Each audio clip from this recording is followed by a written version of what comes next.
السلام علیکم ورحمۃ اللہ وبرکاتہ۔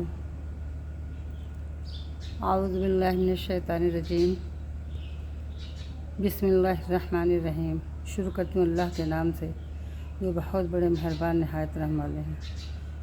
اللہم صلی علی محمد وعلی آل محمد کما صلیت علی ابراہیم وعلی آل ابراہیم انک حمید مجید۔ اللہم بارک علی محمد وعلی آل محمد کما بارکت علی ابراہیم وعلی آل ابراہیم انک حمید مجید۔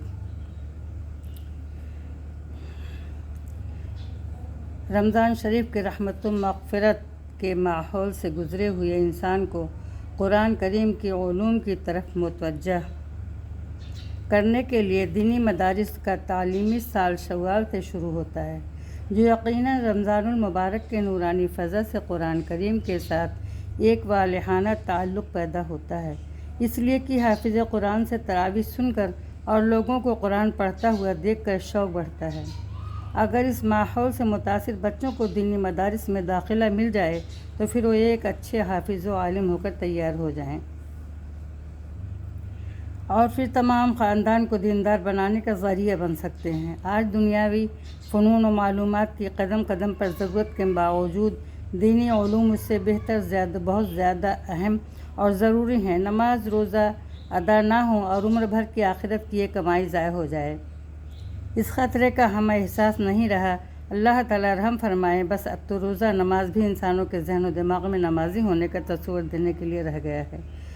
حقیقی نماز، حقیقی روزہ، حقیقی زکوٰۃ کی بھی ادائیگی ہوتی رہے، اس کا خیال ذہن سے اترتا جا رہا ہے۔ یہی وجہ ہے کہ آج بہت سے دیندار مسلمان کی شکل و صورت اپنانے کے باوجود اردو عربی سے ناآشنا ہیں۔ کوئی اردو مضمون نہیں پڑھ سکتے تو بھلا کیسے دینی معلومات نصیب ہوگی، کیسے عربی صحیح پڑھ سکیں گے، کس طرح نماز کے شرائط و ارکان سے باخبر ہوں گے۔ بس دیکھا دیکھی نماز کی فارمیلٹی پوری کر لی تاکہ کوئی انہیں بے دین نہ سمجھے۔ لیکن حق تو یہ ہے کہ دینی علوم کے بغیر ہماری ساری عبادتیں بے روح ہیں، اس لیے اپنی نسلوں کو دین سے روشناس رکھنے کے لیے مدارس اسلامیہ سے مربوط رکھیں اور اپنے ظاہری نجات بھی دین میں منحصر سمجھیں۔ صرف یہ دنیاوی علوم ہمارے دین کو بھی معمور نہیں رکھ سکتے، خود ہمارے اندر اور ہماری نسلوں میں کافرانہ عادات گھر کر جائیں گی اور ہمیں پتہ بھی نہیں چل سکے گا۔ یہی وجہ ہے آج مسلمانوں کا ایڈوانس اور ترقی یافتہ طبقہ تمام کفری مراسم، شرکی عادات کو بے تکلف اپناتا چلا جا رہا ہے، کیونکہ انہیں اپنے مذہبی امور سے بے خبری ہے اور چونکہ تعلق اور ماحول بھی کفر شرک کی مسموم ہواؤں سے بھرا ہوا ہے، اس لیے بڑی آسانی سے وہی رواج قبول کر لیتے ہیں۔ اور ظاہر ہے کہ یہ صرف دینی علوم سے دوری کا نتیجہ ہے۔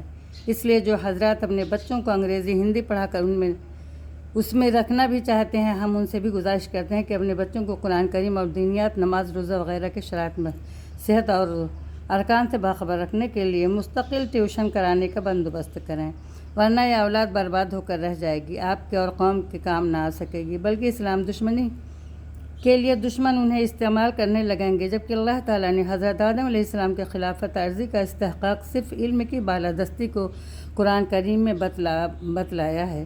وَعَلَّمَ آدَمَ الْأَسْمَاءَ كُلَّهَا الْآيَاتِ میں اسی حقیقت